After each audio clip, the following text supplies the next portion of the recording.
Aku mendesah pelan ketika mobil kami berhenti di bibir jalan tanah menuju perkebunan Trikora, Lampung Selatan. Cahaya senja memudar meninggalkan lorong pohon karet tertata rapi di kanan kiri. Meski hari hampir berganti malam, udara masih terasa hangat dan tenang. Dua sahabatku, Lila dan Rama, tertawa ringan sambil mengosongkan peralatan kamera dan catatan video. Aku menjelaskan, ini bukan sekadar tempat wisata. Perkebunan Trikora pernah jadi kebun karet zaman Belanda. Siang hari cantik, tapi malamnya, katanya angker. Banyak yang melihat sosok perempuan Belanda melintas antar pepohonan. Lila mengerling, setengah percaya, setengah bergurau. Rama mencatatnya di ponsel. Noni Belanda, sebuah nama yang berulang disebut orang-orang lokal sebagai penampakan misterius di malam hari. Saat kita berjalan pelan menelusuri lorong asri, siang belum sepenuhnya lenyap. Suara canda sebentar mengisi udara. Aku merasa nyaman. Kamera, mikrofon, speaker kecil, semua sudah siap untuk malam pertama dokumentasi tantangan ini.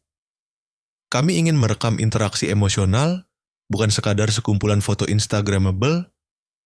Perkebunan ini memang indah, tapi aku merasa ada rahasia yang belum terungkap di balik kecantikannya di siang hari. Malam belum tiba, kegelapan belum merayap.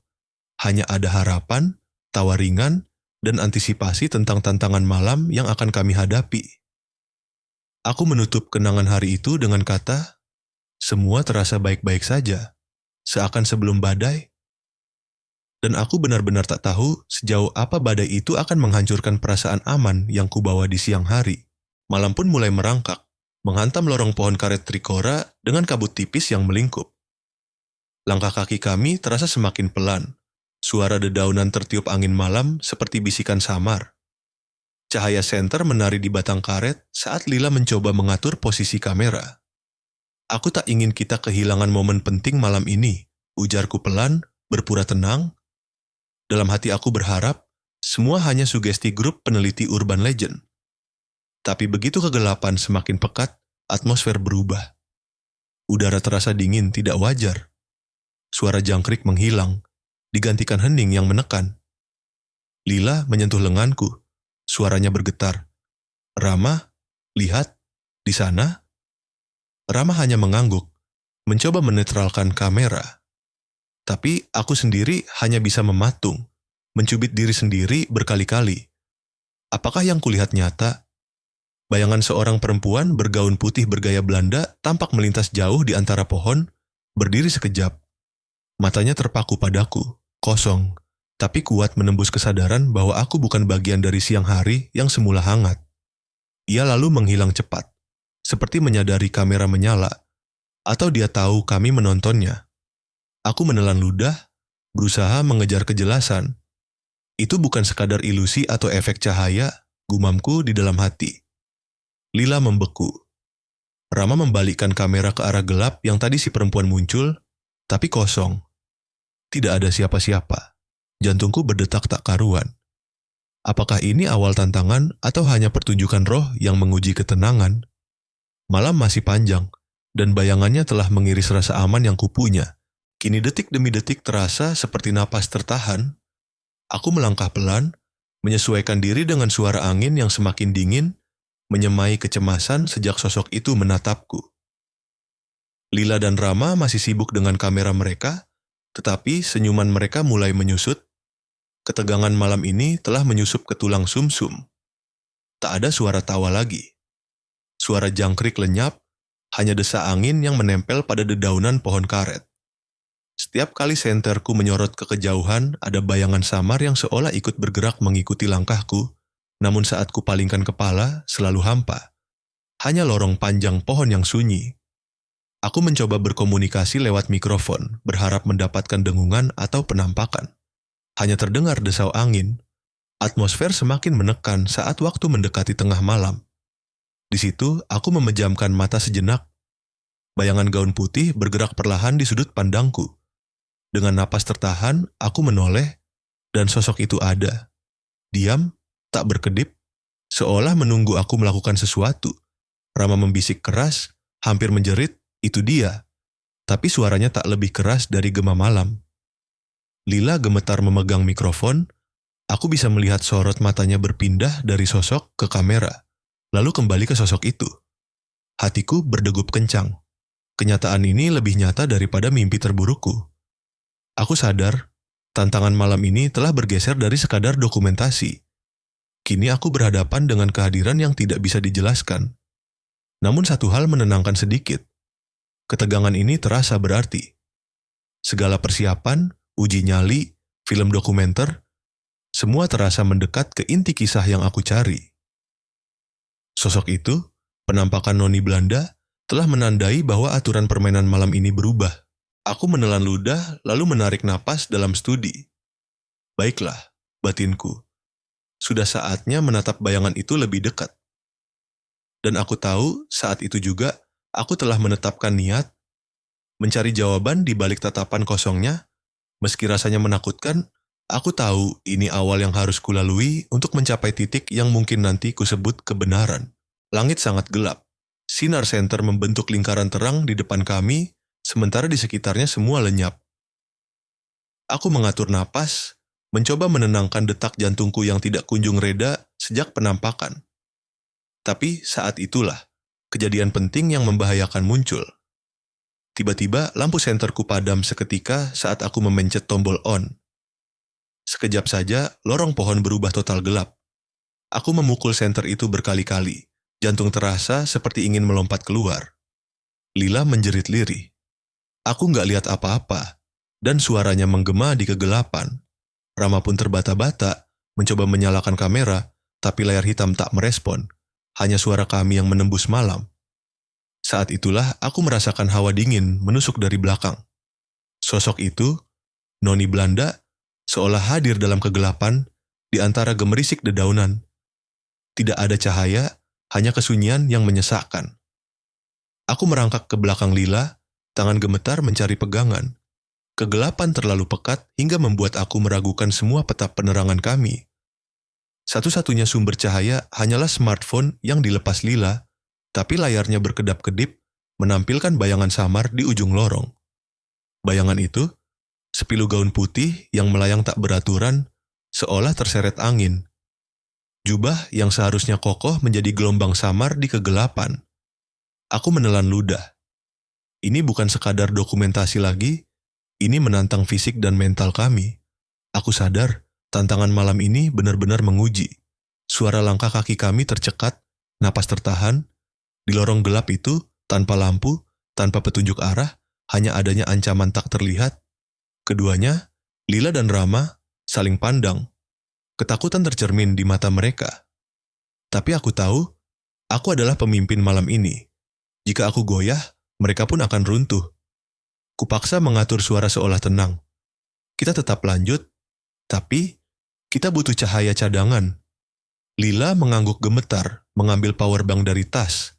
Aku meraih 2 senter cadangan, menggenggamnya erat seakan itu tali hidupku. Konflik awal malam ini hadir bukan karena sosok itu menyakitkan secara fisik, tapi karena menghadirkan ketidakpastian total, lampu mati saat paling genting, lalu kehadiran bayangan putih di kegelapan. Ini baru awal. Dan aku merasakan bahwa malam-malam selanjutnya akan jauh lebih sulit dari ini. Saat aku mengaktifkan kembali senter cadangan, cahaya kuning redupnya menciptakan bayangan panjang di antara batang pohon karet. Namun disinilah jebakannya. Cahaya itu seperti mengundang sosok yang diam tadi untuk muncul kembali. Langkah kaki kami perlahan bergerak maju, mencoba menemukan jalan keluar lorong gelap. Tapi udara semakin terasa menyesakkan. Setiap kali Lila atau Rama menggerakkan peralatan, terdengar derit halus yang memecah sunyi. Seolah pepohonan ikut berbicara. Ketika aku melihat ke arah smartphone Lila, bayangan samar di ujung lorong tampak bergerak. Tapi saat kulihat lebih dekat, sempurna, hanya ilusi cahaya. Aku mengangkat kamera, memfokuskan ke sana, berharap merekam apapun yang berjalan dengan gaun putih itu, tapi hasilnya hanya tampak sapuan kabut palsu. Kemudian terdengar suara langkah halus, seperti setetes air yang jatuh. Ketegangan bertambah ketika Rama membisik, ada sesuatu di belakang kita. Tapi ketika kami menoleh, hanya 2 batang pohon yang muncul dari cahaya senter, sunyi tanpa tubuh. Aku menahan napas. Ini bukan hanya permainan bayangan. Sosok itu menantang kami, menebar ancaman tanpa bersuara. Dan setiap malam ternyata menyimpan tipu daya lebih licik dari yang kuduga. Malam itu, kami menetapkan satu titik di lorong sebagai markah. Jika sosok itu muncul lagi, kami akan mengejarnya ke titik itu. Kami berhenti, berdiri tenang, suara angin menyejajarkan dedaunan, rutinitas alami yang tiba-tiba terasa penuh makna. Aku menatap ke dalam lorong panjang, menunggu key moment. Tiba-tiba, dari sudut gelap, muncul sekelebat gaun putih yang melayang pelan. Sosok itu muncul lebih dekat daripada sebelumnya. Pandangan kami bertemu, matanya tenang, kosong, namun hampir memerintah. Seolah menilai seberapa pantas kami bertahan di wilayahnya. Lila terperangah. Rama gemetar memegang mikrofon. Aku berdiri membatu, sepatah kata pun tak keluar. Suasana waktu itu seperti membeku. Detik-detik berikutnya terasa seperti neon saat sosok itu berhenti tepat di depan kami. Tak ada suara, hanya tatapan. Kemudian, ia melangkah mundur perlahan, kembali lenyap dalam kegelapan pohon. Kami hanya bisa menatap jalan kosong yang baru saja dilaluinya. Tapi tatapan itu, yang terekam dalam ingatan, telah menancap kuat. Sekarang, konflik awal tepat muncul. Bukan kekerasan nyata, tapi rasa bahaya yang melekat. Kehadiran halus namun menyentuh nurani dalam diri kami. Tatapan itu menunjukkan satu hal. Kami bukan sekadar pengunjung. Kami telah diundang dalam ceritanya. Dan sosok itu menunggu respon kami selanjutnya. Dan tatapan itu yang terekam dalam ingatan telah menancap kuat. Sekarang aku tahu aku tidak bisa mundur. Tujuanku sudah jelas. Menemukan siapa noni Belanda itu dan mengapa ia mengikuti kami.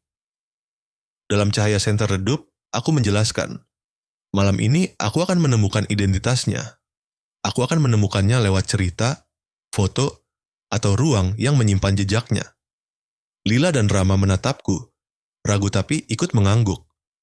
Kami membuat kesepakatan. Jika sosok itu muncul lagi, kami akan mencoba berinteraksi. Bukan dengan wajah penuh takut, tapi dengan rasa hormat dan ketenangan. Aku mulai merasakan tujuan ini memberi energi dan ketakutan bersamaan. Aku menuliskan agenda malam itu pada buku catatan, lokasi titik gagang pohon, waktu kemunculannya, bahkan arah angin yang berubah setiap kali sosok itu muncul. Dan begitu aku punya tujuan, rasa barisannya muncul. Rintangan pertama datang lewat kabut yang tiba-tiba menebal. Kabut dingin turun perlahan, menutup lorong pohon karet dengan tirai putih yang bergetar pelan. Setiap hembusan, napas kami berubah menjadi embun. Kamera mulai terkondensasi, objek terlihat mengabur. Dedaunan bergemerisik, tapi bukan karena angin. Bisikan samar terdengar, seperti menyebut nama aku. Namun setiap kali aku menoleh, hanya kabut dan bayangan. Langkah kami tersendat, hati mulai meradang ketegangan. Lila gemetar menyusun ulang tripod. Rama mencoba merekam suara, tapi yang tertangkap hanya dengungan statis. Sosok yang kami kejar pun hilang. Belum muncul lagi. Dan rintangan kabut itu membentangkan satu hal. Perjalanan ini tidak bisa dijalani tanpa melangkah sendirian. Aku memutuskan menyusuri lorong sendirian malam itu, sementara teman diam menunggu titik yang kujanjikan. Gelap semakin pekat. Detak jantung terasa keras di dada. Semakin jauh aku melangkah. Dedaunan semakin rapat, kabut menari di bawah senter. Dalam kesendirian, aku mendengar langkah yang tidak berasal dari manusia. Detak ranting patah. Aku berhenti. Hirupan kabut menahan pernapasan. Mati lampu tiba-tiba sebagai respons. Sekali lagi senter padam. Hanya gelap yang menelan kepalaku. Tiba-tiba, cahaya putih pucat muncul, tengah lorong menatapku. Sosok noni Belanda. Sekali lagi berhadapan denganku. Aku merasa aura kesedihan dan kehampaan mendesak menembus dada. Namun aku tetap diam, bernapas pelan, memegang kacang senter erat, dan tatapannya malam itu memberikan satu ledakan rasa ingin tahu. Saat aku kembali mendekati Lila dan Rama, aku membawa sesuatu, foto hitam putih kusam yang kupinjam dari seorang penjaga kebun tua. Foto itu memperlihatkan seorang wanita Belanda berjubah putih berdiri di depan rumah lama pekerja kebun karet. Konturnya mirip bayangan yang kami lihat. Rambut panjang terurai, wajah misterius tanpa senyum, tatapan yang sama menembus cloud kabut. Aku menunjukkannya pada teman. Lihat ini, itu tempatnya. Ini dia. Wajah mereka terpaku membaca, seolah potongan masa lalu kini memenuhi malam kami. Aku merasakan kegembiraan campur ketakutan. Foto itu membawa satu kesadaran baru. Cerita ini bukan hanya soal penampakan, tapi sejarah yang belum selesai. Aku menyadari bahwa aku harus menyelidikinya lebih jauh. Membuat hubungan antara sosok itu, tempat ini, dan masa lalu penjajahan Belanda yang memberi trauma. Dan foto itu membawa satu kesadaran baru. Cerita ini bukan hanya soal penampakan, tapi sejarah yang belum selesai. Aku sadar bahwa aku harus menyelidikinya lebih jauh, membuat hubungan antara sosok itu, tempat ini, dan masa lalu penjajahan Belanda yang memberi trauma. Namun, saat aku mencoba mencari informasi lebih lanjut, segala upaya kami seakan sia-sia. Buku-buku sejarah yang kami baca tidak menyebutkan apapun tentang wanita Belanda yang pernah tinggal di perkebunan Trikora. Warga sekitar pun enggan berbicara, seolah ada sesuatu yang mereka sembunyikan. Setiap kali kami mendekati topik ini, suasana menjadi tegang, dan mereka segera mengalihkan pembicaraan. Aku mulai merasa terjebak dalam lingkaran misteri yang tak kunjung terpecahkan. Setiap langkah yang kuambil seakan membawa aku lebih jauh dari jawaban yang kucari. Ketakutan mulai merayapi diriku, bukan hanya karena sosok noni Belanda, tetapi juga karena kegagalanku dalam mengungkap kebenaran. Dan kegagalan itu membawa aku pada satu pilihan yang paling sulit. Menghadapi masa lalu yang kelam. Aku memutuskan untuk kembali ke perkebunan Trikora malam itu juga dengan tekad untuk menemukan jawaban. Dengan hanya berbekal senter dan kamera, aku menyusuri lorong-lorong gelap yang pernah kulalui sebelumnya. Suasana semakin mencekam, dan aku merasakan kehadiran sosok itu semakin dekat. Tiba-tiba, dari balik kabut, muncul sosok wanita berpakaian putih yang tampak familiar, noni Belanda. Namun, kali ini ia tidak hanya diam menatapku. Ia melangkah mendekat, dan aku merasakan hawa dingin yang menusuk tulang. Aku tidak bisa bergerak, tubuhku kaku seolah terikat oleh sesuatu yang tak terlihat. Sosok itu berhenti tepat di depanku, dan aku bisa melihat wajahnya yang pucat dan penuh duka. Ia membuka mulutnya, namun tidak ada suara yang keluar. Hanya ada bisikan lembut yang terdengar di telingaku. Bantu aku, selesaikan kisahku.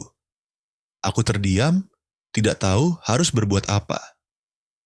Namun, dalam hatiku, aku tahu bahwa ini adalah kesempatan terakhirku untuk mengungkap misteri ini dan memberikan kedamaian bagi arwah yang terperangkap. Dan dalam bisikan itu, aku menemukan kekuatan untuk melangkah maju. Aku kembali ke rumah penjaga kebun yang pertama kali memberiku informasi tentang foto hitam putih tersebut. Aku menunjukkan foto itu kepadanya dan bertanya apakah ia tahu siapa wanita dalam foto itu. Dengan ragu, ia mengangguk dan mulai bercerita. Wanita dalam foto itu adalah seorang wanita Belanda yang tinggal di perkebunan Trikora selama masa penjajahan. Ia dikenal baik oleh para pekerja kebun, namun suatu malam, ia menghilang tanpa jejak. Beberapa minggu kemudian, ditemukan bahwa ia telah meninggal secara tragis, namun tidak ada yang tahu pasti penyebabnya.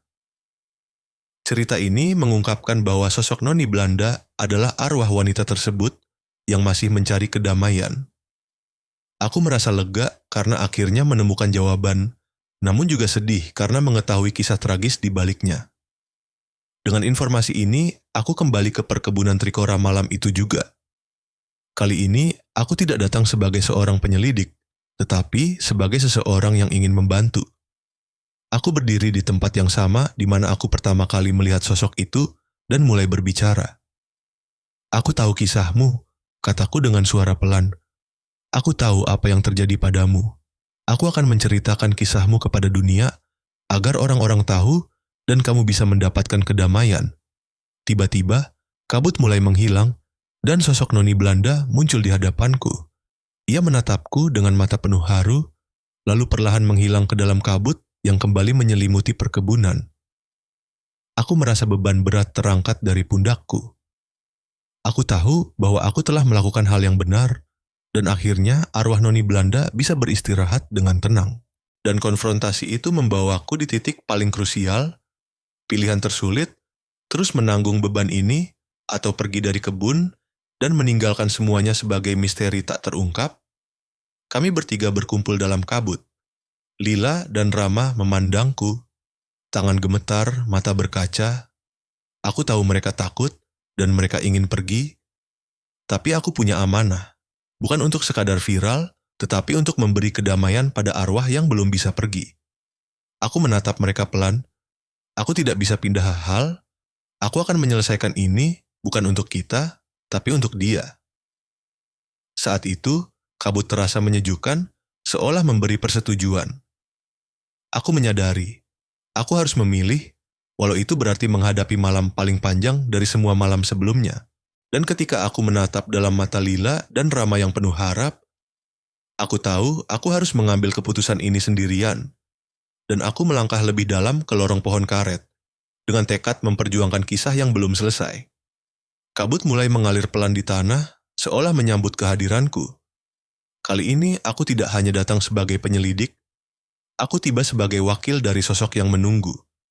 Aku mengangkat mikrofon lalu berbicara lembut. Aku tahu kamu pernah hidup di sini, berjalan di bayang pohon karet. Aku tahu kamu tidak jahat, hanya terikat kenangan. Aku di sini untuk mendengarkan. Aku merasakan getar kabut menjawab suaraku. Langkah kakiku mantap, meski tubuh gemetar. Kegelapan malam seakan mendekat, tapi aku berdiri tegak. Aku merekam setiap detik sebagai bukti bahwa niatku tulus. Dan saat suaraku mengisi lorong, sosok Noni Belanda muncul kembali, berjalan mendekat tanpa gugup. Gaunnya bergulung lembut di tanah, rambut panjangnya menutupi bahu, dan matanya menatapku dengan keheningan panjang yang penuh duka. Aku membaca temuannya lewat hari yang berlalu. Tatapan kosongnya, aura kepedihan yang menghantui setiap malam penjajahan. Aku berbicara padanya, tidak dengan suara tinggi, tapi melalui rekaman yang kuputar di dekat kami. Kenangan pekerja kebun yang menceritakan sosok ini sebagai teman, bukan mungkasi. Tak ada jawaban verbal, tapi aku merasakan kabut bergerak perlahan ke belakang, membuka lorong untuk langkahnya mundur. Aku mengulurkan tangan tanpa menyentuhnya, hanya sebagai tanda kasih dan pengakuan kisahnya. Sosok itu menunduk, seakan mengangguk pelan. Sejenak dunia berhenti, angin henti, dedaunan diam. Ini bukan penyerahan, tapi dialog jiwa yang menemukan ruang bersama di antara zaman dan kabut. Dan ketika ia mundur dalam kabut, aku tahu ini bukan akhir secara abrupt, tapi titik awal kedamaian untuknya. Koridor pohon karet menjadi saksi saat sosok itu menghilang perlahan, menyisakan udara hangat yang tiba-tiba terasa menenangkan. Aku tahu bahwa aku telah menyelesaikan tugasku, menjadi penghubung antara masa lalu dan masa kini. Lila dan Rama berdiri di ujung lorong, menatapku dengan mata berkaca. Mereka mendekat pelan, tanpa kata. Aku hanya tersenyum dan mengedipkan mata, tanda bahwa semuanya akan baik-baik saja. Aku mengangkat kamera dan mikrofon.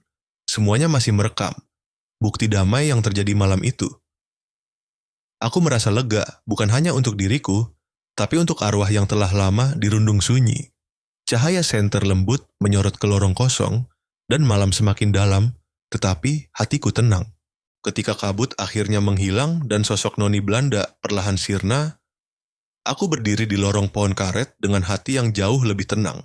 Seiring cahaya fajar menyusup di celah dedaunan, suasana berubah total.